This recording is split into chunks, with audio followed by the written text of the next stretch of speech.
Frozen red side? Yeah, they're looking for the counter pick. Thing? I'm gonna be real honest with you. I don't know. 7.5 could change up so much. I don't even think we saw the true nature of 7.5 in the last game. I want to see aggressive lanes. I want to see like Thresh come back. I want to see xpeke as Thresh. I want to see these teams fight for their like right to relegate. I want to see them like do something. I like that Origen came with a purpose and a goal, but they really couldn't push through this kind of poke aspect, and they were just too scared. It felt slow. It really didn't feel like Origen were making decisions. It was slow. And Vitality, on the other hand, they had a little bit more purpose. Yeah. Really tried multiple attempts to make those plays go, and you can see reflected in the bans. Tom Kench removed from Hachani, Malzahar, Vladimir, definitely target bans. I think it makes sense. If a guy is prone to face check and play hyper aggressive, removing a champ with essentially 2 HP bars is a nice ban. And in that sense, it's maybe risky for Vitality to go purple, because purple side traditionally, or red side, has more kind of force bans. But if we see, it's no longer the Camille Varus LeBlanc metagame. LeBlanc is kind of gone as a champion. Varus has been nerfed with Deathfire. So both sides can really start using kind of niche bans, and maybe that's why red side is better right now, because ultimately you get the final counter pick. Yeah, and a lot of benefits and perks on that phase 2 of the draft as well. All right, Gragas is raising a priority here. Locked in for Satorius / Cinkroff. Yeah, I think it rises as a priority for teams that want the safe first pick, but I do not think this is the meta champion that will be first pick, first ban everywhere. About 3 games played for Satorius on that champion. Of Origen's 2 game wins, Satorius was playing Gragas. So, maybe correlation or causation. That's what we're going to find out. 66% win rate for him on that Gragas. There you go. You see what I mean? By extrapolation. Yeah, fantastic. In comparison to his 5% win rate on the split so far. Yeah. So, very big difference. AShe and Lee Sin locked in for Djoko and Cabo. And there's Cinkroff on your screen. Big smiles at the moment as they're probably talking about what champions they're going to lock in. I was not expecting to see Varus. Yeah, I mean, it depends. It's an okay matchup to match range poke versus range poke. I think AShe will overtake him right now in priority. Well, obviously, already has. I think it's a good champion for Steelback as well. I think with the right support, you can get lane dominance through poke, and then you can also, provide utility. What I do like is that xpeke actually locked in a Lulu, and xpeke historically has been a good player on this champion, so he understands the limits of it, knows when to cast polymorph, when to shield allies, when to use the E aggressively, how to proxy picks, proxy good lands. It's all very important. And we'll see how it works in a duo lane. Yeah, it's actually really strong lane. It's really hard to beat this one. All right, so what support does Vitality run? Would Hachani be taking this Nautilus, or do you think he's going to save his support pick for later in the draft? You can. It depends how confident you are. You could actually lock in a Bard. It is a champion that can punish these low mobility champs. Tempered Fate into combo, for example. Anything that provides double lockdown CC with the AShe arrow works. You can play Nautilus if you're willing to be pushed in and poked out. It depends on where Djoko wants to lie his jungle priority. Okay, Djoko, last game, a little bit sort of all over the place in terms of early game. Not the greatest or strongest showing. Rengar, Karma banned out, so at least Origen maybe anticipating that Nautilus top lane? Yeah, it's 90% sure Nautilus top. So that's why Vitality is just squeezing junglers right here. They have a really good duelist jungle, so they want to remove all strong duelists in Kha'Zix, in Rengar away. I think Origen's actually happy with that. I think Graves is a fine matchup into Lee Sin, especially since Origen have already drafted plenty of CC in their lanes. It's not like Vitality can steal and flex the Graves, so they can just continue and they will ban out the 2 in xpeke's mind strongest supports versus this Lulu. Lulu removing the Karma and the Zyra. Now, if they had AOD, you could actually play Nami, because she's a fine matchup into this kind of Pixie Fairy. It does look like it may actually be the Bard. Listen, we talked about win rates, right? Satorius, Gragas, 66%. Hachani has 100% win rate on Bard. Played it once. Still counts, right? They won that game. And now we're looking for some aggressive playmaking from an aggressive playmaker. Can't use that word, Trevor. Open your thesaurus. We're looking for a blisteringly forward-facing playmaker. That's what we're looking for on that board, the Tempered Fate. But it's actually a fine matchup because both these champions have low mobility, and more importantly, when Varus is charging his arrow, he is just a prime target for Tempered Fate. It's almost impossible to walk out, and you can chain with the AShe arrow. So look at the CC comp here from Vitality. If they want to really pursue that kind of hard engage mantra from game 1, they can definitely do it with their comp. But Origen, Also no longer looking to poke, so this may be actually what we want. A little bit more aggression maybe. Some wave clear, some flanking opportunities from the Gragas, and it's actually going to be an Ekko last pick. Okay, so give me a summary here. Ekko mid for Nukeduck and Rek'Sai jungle over Graves. Yeah, Rek'Sai is very interesting to see back here. Very confused. See, maybe he's going to run the new mastery. For Bond of Stone? Yeah, the new Bond of Stone there. So whenever you CC, you apply a mark, and that helps. He definitely could. Interested in what he wants to do, because this is a very tank-heavy comp. When you already have a support champion that can buff you and give you even more health, running on 2 damage dealers generally is a risk. This makes Tabzz a hyper carry, really, but hyper carry Varus isn't really a thing. So in that sense, there is a bit of stylistic mismatch, but it obviously is a comp that ramps up really well into the mid game, because the damage component only really kicks in the late game. And when I look at the Vitality comp, does it also scream pick power as well? They've got some team fights, obviously. This is pick comp, especially with the Ekko. Ekko wins every side lane matchup, and that is the difference here. Origen, they need to play 4-1. Nobody wants to play on that side lane. The person best suited for side lanes is actually Cinkroff in the mid to late game, because he has a global and he plays Rek'Sai, which means Tabzz and NaeHyun will be sharing farm in the mid lane, or one of them will be playing split versus Ekko, and that is incredibly hard. So we need to see if Vitality have learned now with the introduction of Hachani again. Can they 1-3-1 efficiently? Because Nukeduck can just tear this mid game apart. Well, in the last game they went for the 4-1, and it was finding fights based off of Hachani's plays that allowed Vitality to win. He's got a champion that's arguably even better suited to make that happen. Best champion to make that happen. Protoss ultis. Even the roaming Summoner's Drift has been buffed. You get even more move speed. I think with 5 times you go up to 80% increase. That is like nitrogen kicking in right there. Oh, so exciting. Very, very keen to see how this plays out. Not only how does Hachani set things up, but how do Steelback, Nukeduck, and Djoko also follow up? Enchanted Crystal, Arrow, Dragon's Rage, Kick. Maybe if Cabo decides to teleport, we could be treated to that. A lot of opportunities and possibilities. And Krepo, I have to remind everyone again, it's game 2 here. Vitality 1-0 up in the series. If Vitality win this game, they can win 1 more series, or Origen can lose 1 more series, and 4th and 5th places are locked. And you have to remember, the teams that Origen is placing after this match are all above Vitality. So it's so incredibly likely that that will happen. So difficult.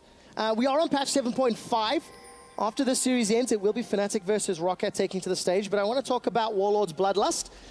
Take my energy. This patch, and what does take my energy mean, Krepo? Well, it means that moving or attacking will make it. Like, no, you get energized whenever you move or attack, and that gives you a new effect. It scales up a lot to late game. So Warlords right now is a late game mastery. It's not to get out of fail free card in the lane where you take a bad trade, you pop a potion of Warlords, and you're suddenly full again.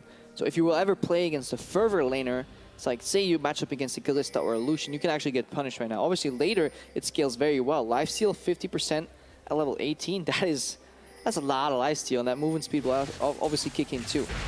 So if these laners are running it, obviously they're more catered towards the late game. And of course, it's Warlords in conjunction with ADC nerfs, in conjunction with Deathfire nerfs, Exhaust nerfs, that we're starting to see shift-ups in this bottom lane. Both Tabzz and Steelback are running Warlords on their Ashe and Varus respectively. Yeah, so it kind of changes the laning pattern from Varus from just kind of going poke heavy. I wonder if the skill build even changes. Because whenever you're playing with Lulu, what you want to do is you want to get the shield on a target that has a lot of runes in attack speed, and you really want to get that Pix off. Lulu was also tweaked a little bit, so Pix is slightly stronger in the early levels. And obviously this lane just pushes, because there's no wave clear on the side of Bard.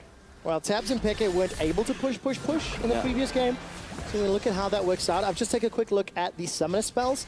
Ghost Flash for NaeHyun, no exhausts to be seen of. Nukeduck, though, with a teleport on his Ekko. Super useful spell. If you're not scared of kind of losing the lane and you no longer need exhaust, and exhaust has also been slightly tweaked, then in the mid game, Nukeduck can do so much here. Well, it doesn't need mid game.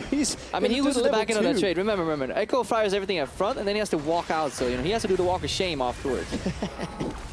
He parties at the night, and then he gets hungover. That's Ekko right there.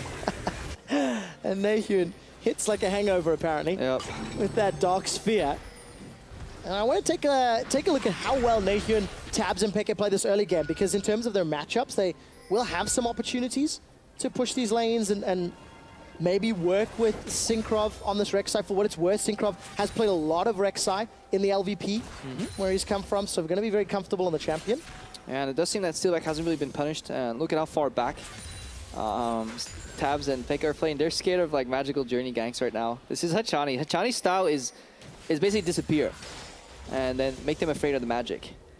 He could have skilled, you know, magical journey, which means they could have gone on the wall right there below Hachani, which means that's why xpeke and Tabzz walk back. But I think they should maybe ward a little bit more aggressively and really push the advantage home, because they're yielding every single bot lane they play. Yeah.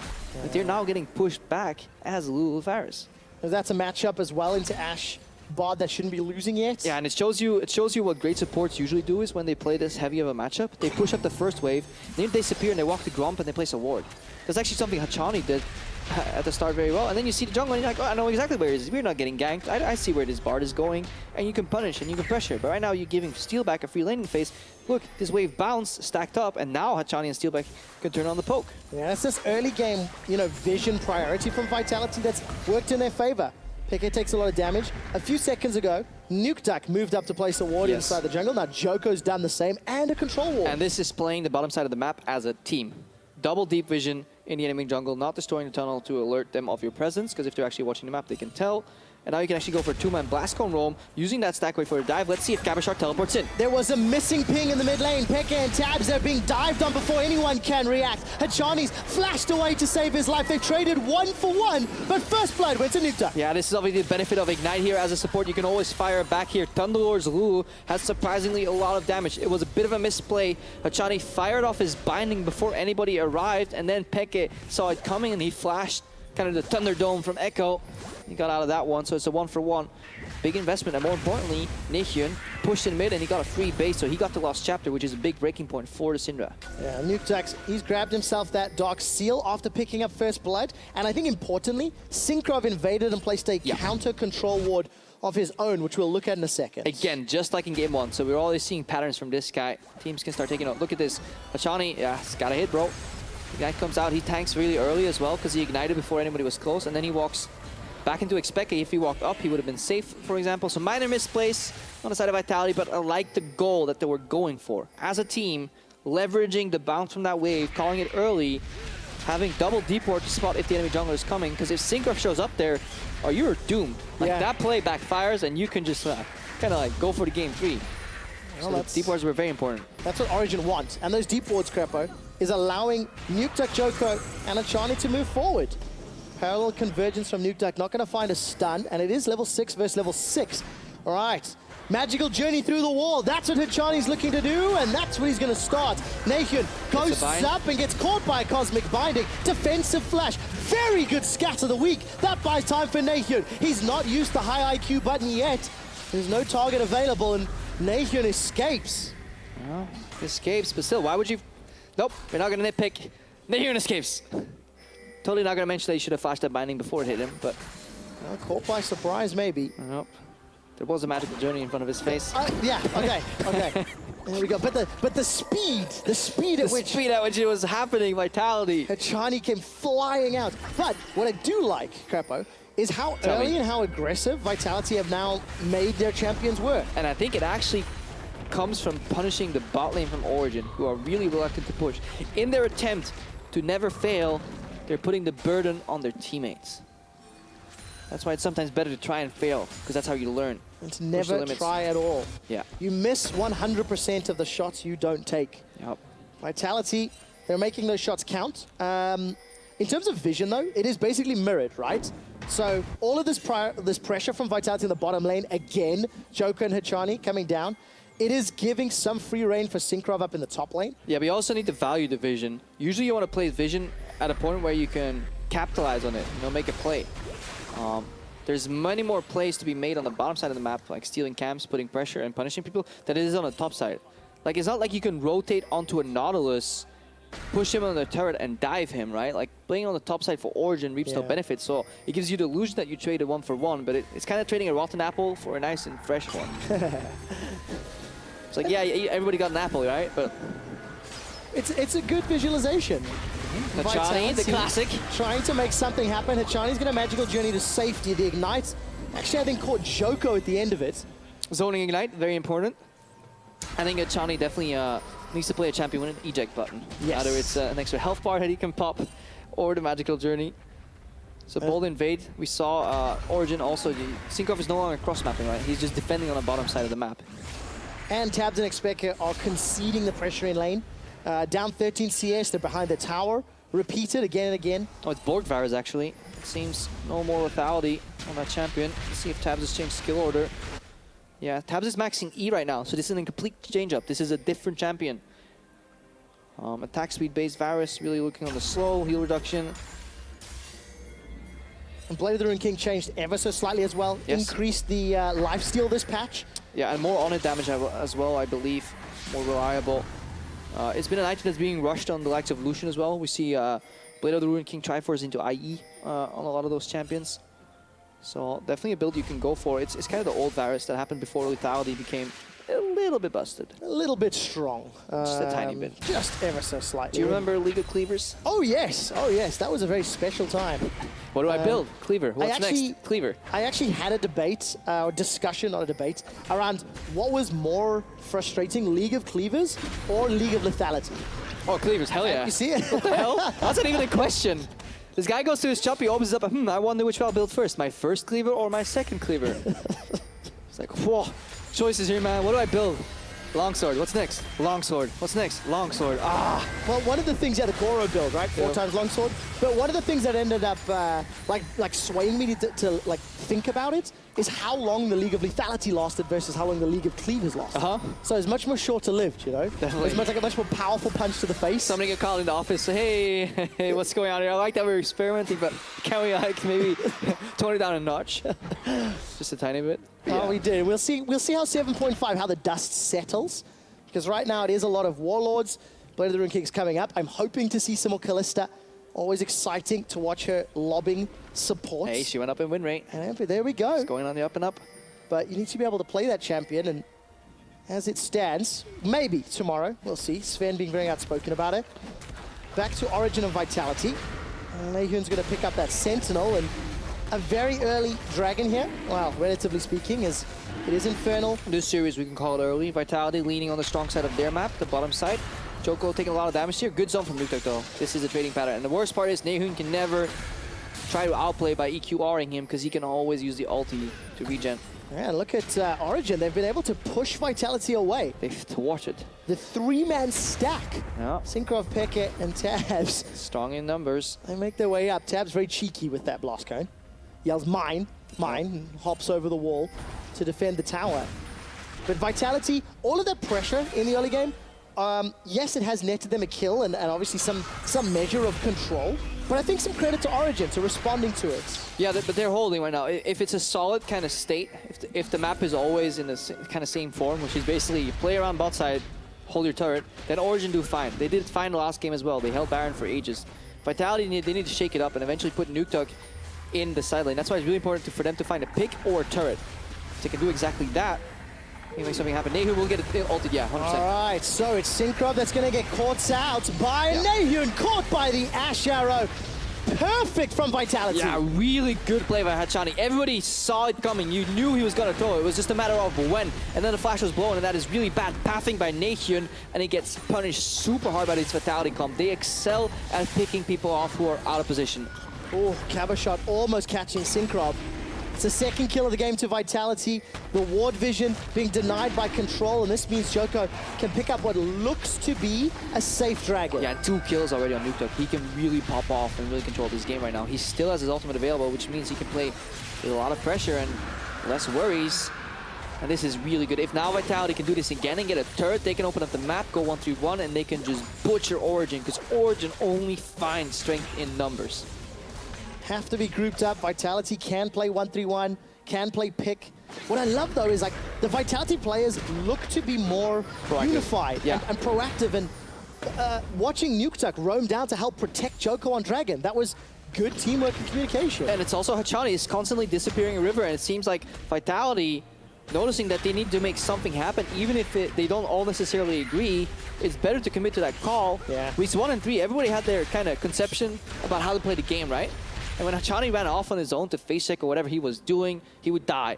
Their team would be like, bah, I knew that was going to happen. But now Hachani's like, no, guys, this is how pressure works. I disappear, they get scared. You disappear with me, we can actually kill them. If not, they get scared, we get vision. Then we see them, then we kill them. That's kind of the flow that Hachani's thinking here. He's always been in River, always ready to do magical journey out. That's why he likes playing champions like Tom Kench, who can really surprise people with movement. Now he's got Tempered Fate to surprise people. And the magical journey, right? This guy can hop any wall. Look at the zone right now. Peke and Tabzz can no longer stay under that bot lane turret. They're looking to switch up the map to top side.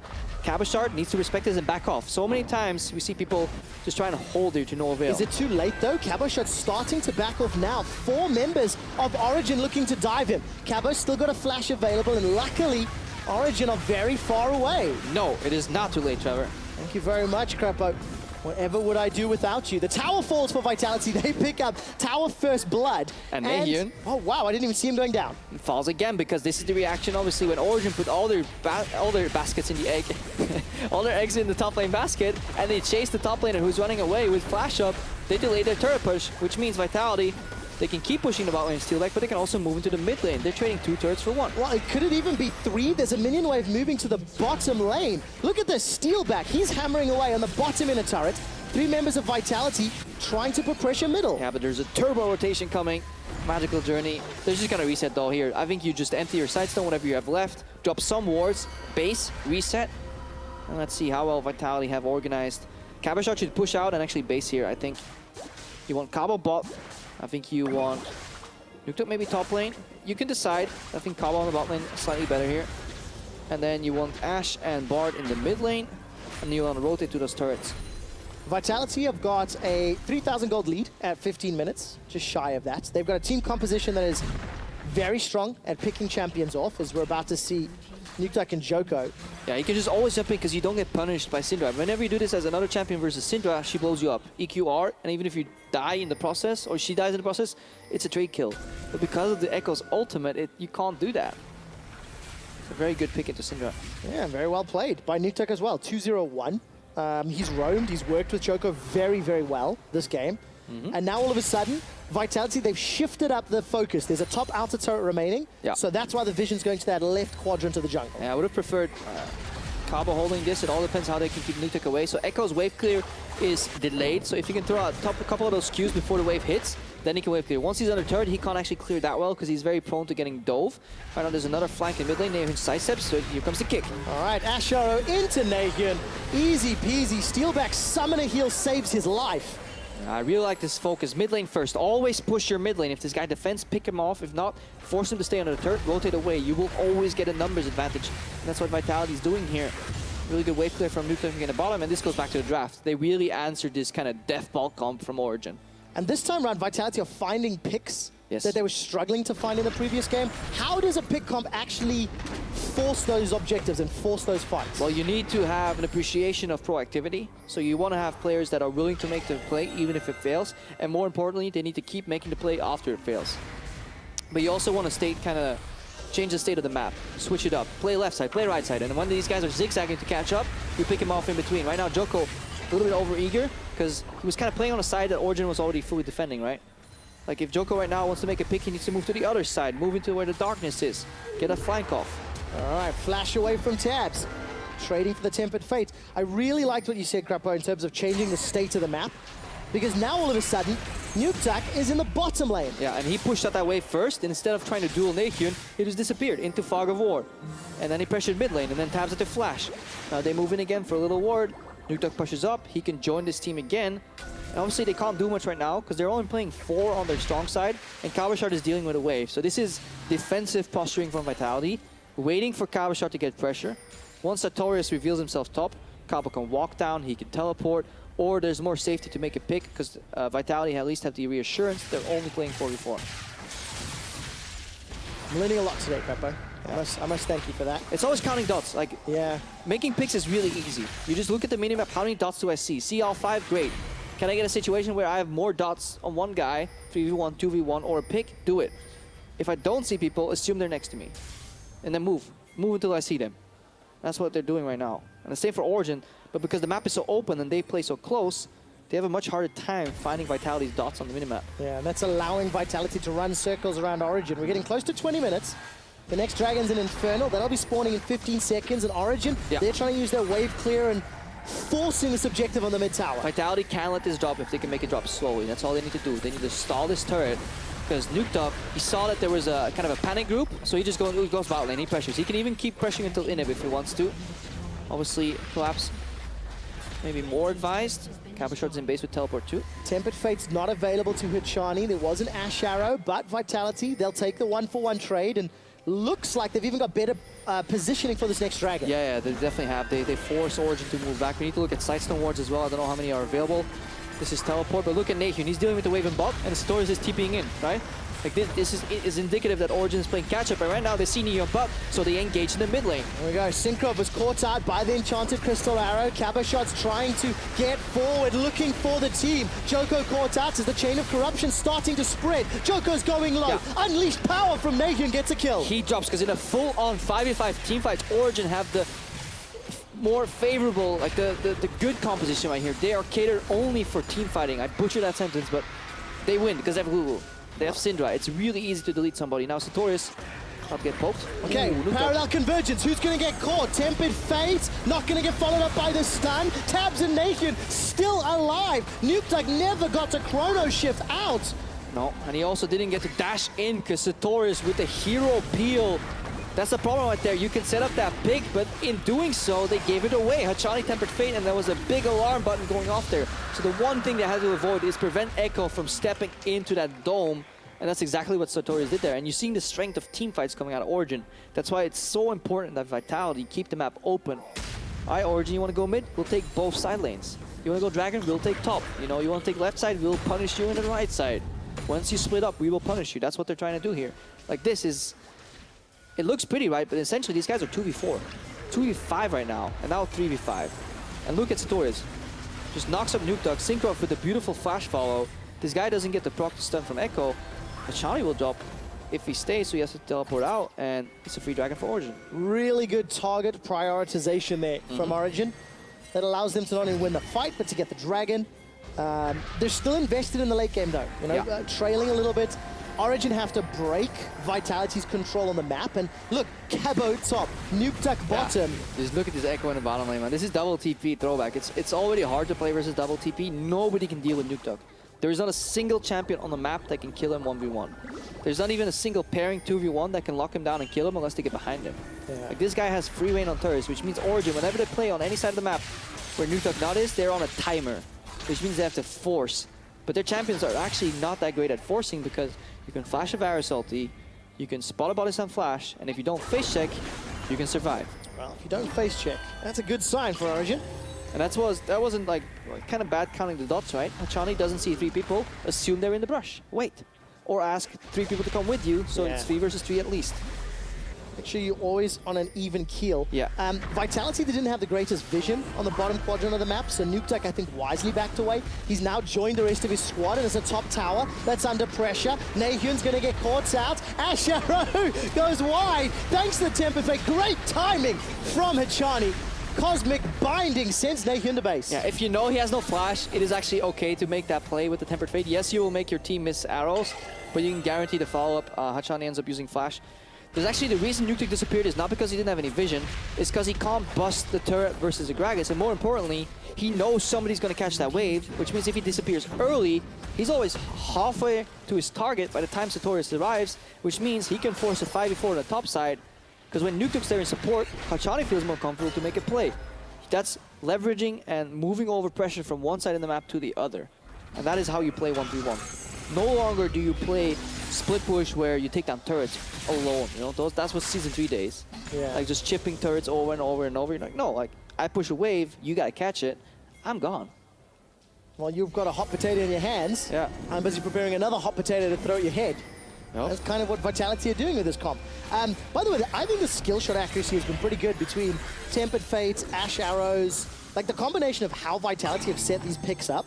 No, they're playing much better. They've got a summon a spell, they've got kills, like you wouldn't actually know it was the same team, like if you turned the team name, the summoner names on. Yeah, without the nameplates. Looks like a decently organized team here. Obviously quite slow on the setup. I don't need to peel up. Look at the Origen, they're death ball, always death ball. And Nukeduck is in the bottom lane, so right now Vitality need to play passive. They need to keep the communication flowing between the lanes. Defensive mindset. And Origen, because we've been casting very much so from the side of Vitality, they need to find a surprise, but it's so hard. They may actually eventually just panic force Nashor and pray for a team fight where Nashor is already poking them down. Krepo, in Picks and Bans, you mentioned how Origen's team comp could look to be like a 4-1, with maybe Cinkroff being that one guy on the side lane. I mean, it would be Satorius on the side lane. They could morph into kind of a shitty 1-3-1 with a Rek'Sai on the side lane, but that's like Rek'Sai can't do anything against Ekko, right? Yes. That is the problem. But in essence, they are a 4-1 comp with Satorius on one lane holding the teleport, and then the 4-man squad on the other side. And that 4-man squad should be the death ball, should be sticking together, trying to keep Vitality at like arm's reach. Just never let them. Just pick them off somewhere, because they actually have counters. When Ekko jumps in and you polymorph him with the Lulu, you can one-shot him immediately. So that's why Vitality are sometimes scared. And Vitality, this is the point exactly where they failed last week. We saw the gold graphs in game 1. They had a massive gold lead, like 6,000 or 7,000 gold. Even bigger than this game. But they couldn't open up any additional turrets. That was their problem. Well, this time around, I think the team composition can definitely do that. Cosmic Binding is tunneled away from, and Tempered Fate, that's going to get flashed by Tabzz. Also will get Summoner Teleport from Satorius. Satorius looking for Hachani. Hachani gets shut down. That's a good reply from Origen. Strength in numbers, equal numbers, 5v5 or 4v4, Origen will always win. We have to remember, but 1v1, Nukeduck wins the side lanes. NaeHyun, you cannot even consider fighting this guy. He has you hard countered and he had 2 kills, now 3. All right, what can Nukeduck do now? He's under pressure. 3 members of Origen surrounding, not a lot of support. Chrono Break, you gotta get used. That buys some time. Time Winders allowing Nukeduck to put distance and stall the Origen members. Vitality look like they're gonna get this tower. Peke gets jumped on, Wild Growth once again. Gonna keep him alive, but the tower has fallen in Nukeduck. He's still alive. One more tower hit will take him down. Yeah, really smart ranking up by xpeke. He put 3 points in his shield and then he maxed the polymorph. So because he knows the threat we're dealing with the most is Nukeduck. He moved from being an enhancer for Tabzz to being a crowd control effect against the main threat in Nukeduck in the game. So that is smart. The problem is, it's very rare that it will actually get the occasion to do so. Whenever Peke gets the polymorph and punish Nukeduck, that is a mistake from Vitality. And for Vitality, luckily, not more than that. They trade 1 for 1, but they also get a tower. No, it was a really good play by them. They break open with an engage. Yes, Hachani gets caught, but you see Nukeduck will always win the side lane pressure. The problem is, because of the timing on that play, Origen, they deathball their way to a second Infernal, so they're keeping their win conditions alive. If they can stall their base until like 30-40 minutes, 1-3-1 just falls off because they will just storm down the mid lane and punish you. We should talk about those dragons a little, because in the previous game, Krepo, that second Cloud Drake lasted forever. It felt like it was alive for like 20 plus minutes. Yep. Neither team went for it. Neither team felt safe enough or confident enough. Whatever reason. Maybe those are bad words. Origen wanted to be safe on the left side of the map, and Vitality never wanted to switch the map state on its head to kind of bait Origen in because they didn't value Cloud Drake enough as an objective. And that's why it stalled very much so around Nashor. Now Origen, they're doing a good job by defending their own jungle. Double pink ward, or control ward rather, placed in there. Removing the axis. Right now they're trying to make picks themselves. They will always win the fights. There's Cinkroff getting caught out. Yeah, the teleport as well, coming from Nukeduck into the mid lane. Cinkroff's trying to stall some time. He's going to get caught out by Cabochard's ultimate, and Nukeduck is able to escape. Origen, the death ball's been split up. Hachani can't get into his journey. Djoko's trying to set something up. Nukeduck flanking though, watch out for that on the bottom of your screen. He can really mess people up. NaeHyun's no longer important. What is Nukeduck doing? Well, NaeHyun's down. He'd already used the unleashed power. Nukeduck's not going further. It's a 1-on-2 off the Vitality start of the fight. Yeah, and it's only Hachani who drops, so that doesn't really matter too much. So it all started with Cinkroff going down. Nobody was helping him. Nobody was buffing him up, so that was a very split Origen. Yes, they win the fights, but that wasn't a fight. That was just a slaughter. A split up right there, and now Origen looks to contest. All right, peel away here from Vitality. Baron not going to reset just yet. Nukeduck doing what he can to interrupt. This could get scary. Yeah, follow Peke and his polymorphs is exactly what you need to look for. When Nukeduck turns into a frog, he needs to die. Nukeduck is not dead yet. He's got a few more seconds. Coming back alive. Manages to survive. Gets one. Traded back. Not enough yet. xpeke is down. Cinkroff has been able to rejoin the fight with that Void Rush. Djoko's looking to escape, and Nukeduck, his chrono breaks on cooldown, so he doesn't want to fight further. Yeah, it makes you wonder, was it right to focus Steelback down instead of killing the frog right there? Because Cinkroff and Satorius were both next to the target, so there was split focus from Origen. allowed Vitality to survive, but you can really see the power that xpeke can have in these fights. He decides if he can yell the right target and frog him at the right time, Origen can always win these fights. But you can also see how it's the whole team has to focus that target. Oh, yeah. Gotta kill him. You know, and he gets really tiny. It's really hard to see him too. In the river, Satorius was able to very easily single out Nukeduck, but we're gonna follow Nukeduck, I think, as we follow this replay. Yeah, Cabochard gets popped into a frog, so now Nukeduck has a lot of kind of room to play. Tabzz goes on the aggressive. This is good. But right here, I think you call Nukeduck right here. You call the focus. Look, they switch to Ashe. Nukeduck goes to 20%, and they switch to Steelback. And then he survives. This guy no longer had ultimate available. It's a minor point, and it's incredibly hard to call it in the moment. But I think that is what's gonna be the difference here, and I think that's what Origen need to talk about. How do we fight? Last game, their combo was around nether grasp and blowing somebody up. This game, the combo has to be around, guys, we're gonna frog one guy, and we're gonna knock him out. Yeah. I think it is a good concept. How do we fight? That's actually something we don't really talk a huge amount about on the cast today. Nobody said that in my games. That's why I'm here. If I knew that, like all these communication tricks that I picked up from these good teams watching their scrims, like that's what you want to do. Like you want to where do we go? What's our next objective? Okay, when we get there, what do we do? So you don't have to communicate all that in a fight, because that goes quick. But it is so important. It is just like every single element of the game has to get better. Vitality, they had a weak 1-3-1 last week. They made some changes. They brought in Hachani. They've got a team composition that can, really get around those weaknesses, because land tempered fate, land arrow, go. Also, they have a stronger, they have a better scaling split pusher as well. Last week it was the Cannon, who falls off tremendously hard, and this champion is also kind of useless in team fights. At least Ekko brings team fight flanks. But now they're starting Nashor with no pressure because they're faking the 1-3 run out. Hachani is just gonna use, this is what you gotta do, man. When you have a talent for face checking, you distract him with your face. Look at Hachani. Cinkroff didn't even go up there. No, because Hachani's baiting them. He's wiggling his barred booty. He's like, come at me. The problem is, Vitality did the strategy without ever practicing it in scrims, because they tried to do a 2-man Nashor for over 12 seconds. Nashor ended up at like 40% HP. Yeah. No, 60% HP even, so. Djoko's just not tanky enough to be in there. They needed a Cabochard, really, with that Iceborne Gauntlet, Locket as well. I really like the trinkets as well this time around for Vitality. 3 blues. They've got 5 or 6 control wards in the river. Unfortunately, the ploy on Baron means they're late to defend their inner mid turret. I actually think they don't need that many blue trinkets. If you look at it from a perspective, like, look at this, this is where we analyze. The strength of a blue trinket is, I have an area of the map that I don't have any vision in. I can pop a vision ward in real quick to see what's going on. But Vitality, they have the control. They will always have control over river. They want lasting wards, so when Origen is moving, we see them longer, and they don't actually know that we see them. That's what Vitality want to do. Origen is the team that wants the blue trinkets. They're doing Nashor? Check. Yeah. Check again.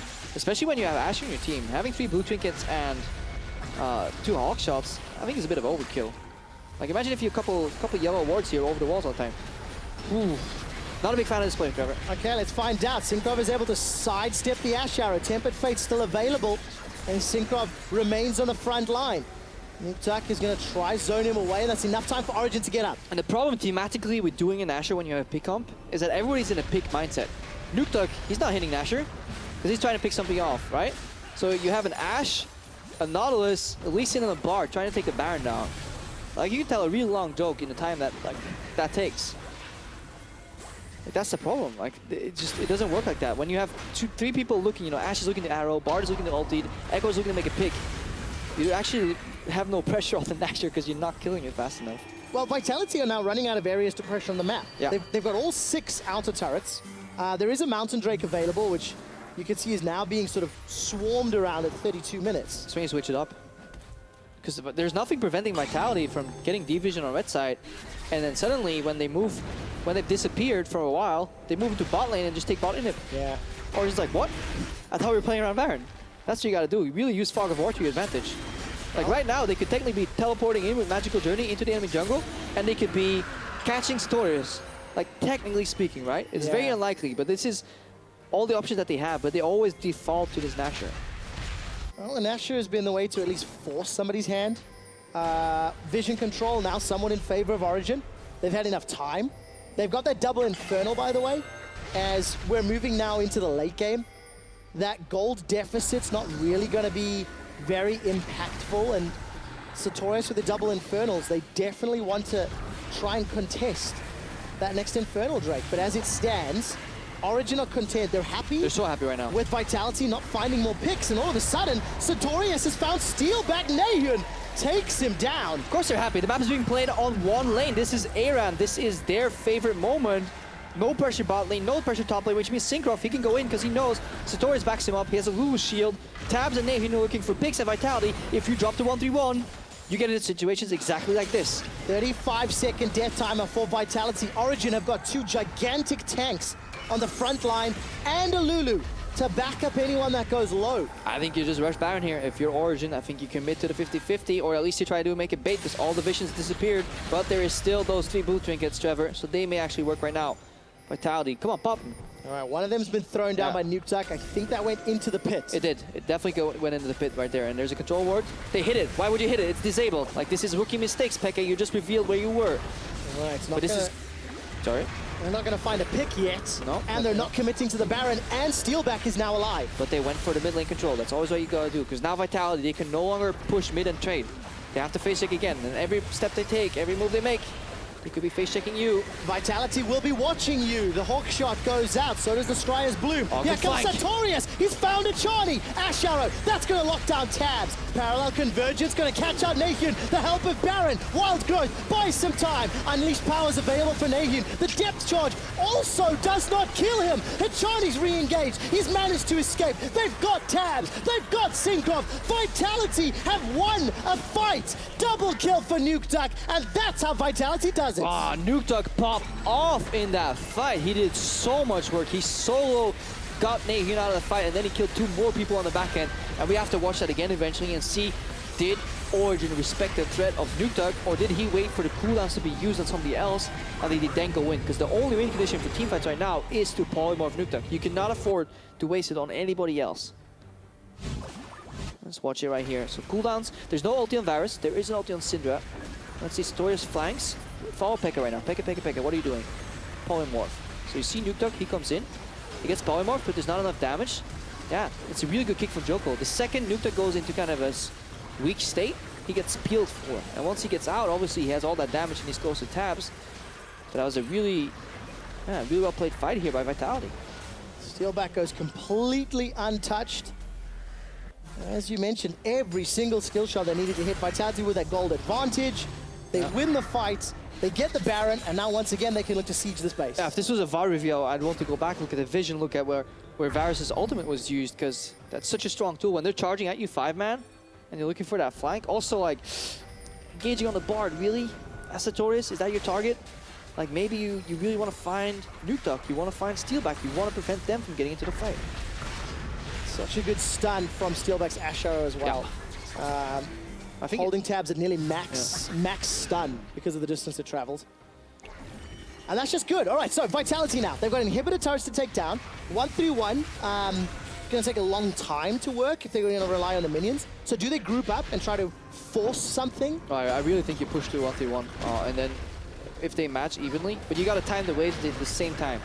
The problem with a lot of 1-3-1s is that it kind of comes into like a super state of 2 4-1s, right? Like one wave crashes and then the entire team moves to the other side, catches the other wave, and then like the enemy team is not forced to split up. But Nukeduck, he can solo anybody on a turret. That's why they need 2 members to deal with him. So now mid lane turret is under siege, and they can actually put a magical journey here to bot lane turret and actually pressure that if they want to. Right, so Hachani, Steelback, Djoko, where they're going. Steelback playing with a lot of respect. Yeah. Has short range on Ashe. Does not want to get caught out by a Rek'Sai or a Varus. It's really hard to play, but just any Tempered Fate can make a pick. Any magical journey down to the bottom lane. Look at Satorius, he's actually proxying out of his base. That's pretty smart.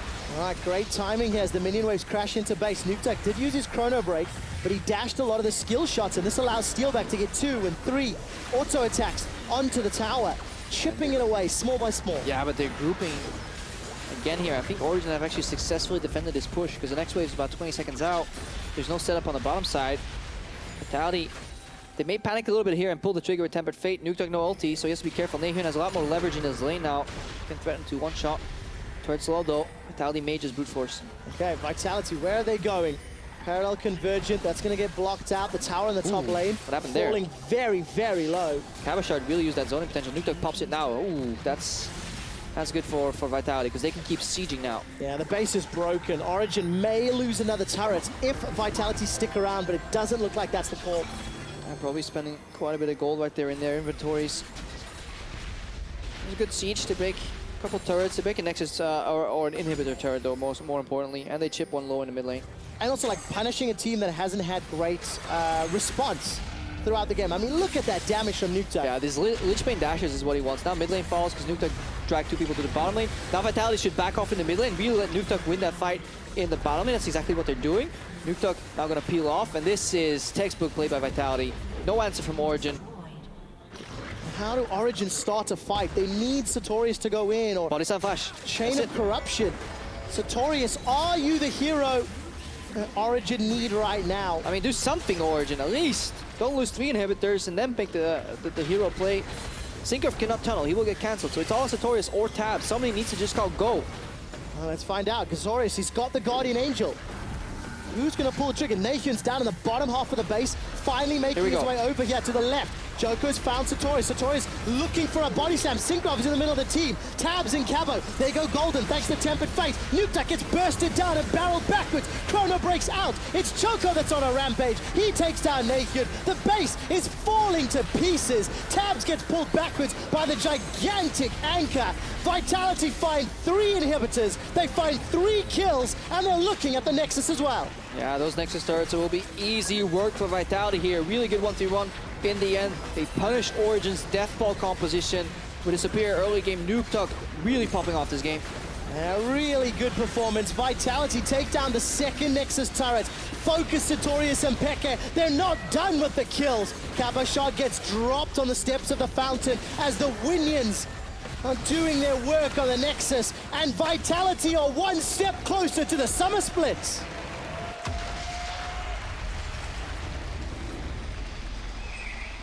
Cabo with his shoes. Comfort is very important when you play on stage. If you like playing with your shoes off at home, definitely do it when you become a pro. Just make sure you wear clean socks. And Krepo, do us all a favor. Despite the win, Vitality do not look elated. Yeah, they were smiling. When they were playing KDA players and the Fountain, they were smiling. Okay. I think they can be contented, but obviously they just played versus their weakest foe, and it was a bit of a struggle. But I think Hachani's reintroduction into the squad has improved their shot calling. Yeah, I mean, the team definitely looks more willing to do things. Yeah. I think that's the biggest takeaway from today, and also the impact on the standings. This is effectively a 2-game swing. It's 1 additional loss for Origen, 1 additional win for Vitality, which now means Origen need to win out and Vitality need to lose out to force a tiebreaker, mathematically speaking. Realistically, 1 more win for Vitality, 1 more loss for Origen. And that's it, Origen locked into promos. Yeah, unless Origen beat every single team in their group left, who are all better than Vitality, by the way. Yep. They're definitely going to relegation, so that's definitely a reality check for them right there. It's actually quite hard to play the proactive style that we were talking about, where you want to do things against a team that doesn't, right? Just getting sucked into chaos and playing like high energy, high tempo league is easy, but when you're trying to be proactive against a guy who's turtling, it's actually quite difficult. So for that reason, I definitely think Vitality deserve quite a bit of praise for what they were doing. Yes, there will be errors in their execution. They're not SKT and KT. That's going to happen. Yeah. But they're definitely trying. And of course, Tabzz and Ekko on your screen. That's what you get from drafting like that. Like, that's how you feel every time an opponent kind of outmaneuvers you on the map. Because you have a death ball comp, but you feel like you are powerless because you never get into a position when you can punish them. Yeah. Why don't they teamfight us? Well, guess why? Like, we put all our attributes. It's like when you put all your points in strength, but none in agility. Like, yeah, you can kill this guy with 1 hit, but he's never going to fight you, you know? You need to land that hit, right? Yeah. And unfortunately, we got an Ekko that got fed very early, and very smart plays from Vitality to never get that hit. We're going to head over to the analyst desk to take a closer look at how Vitality 2-0'd Origen. You know what I mean?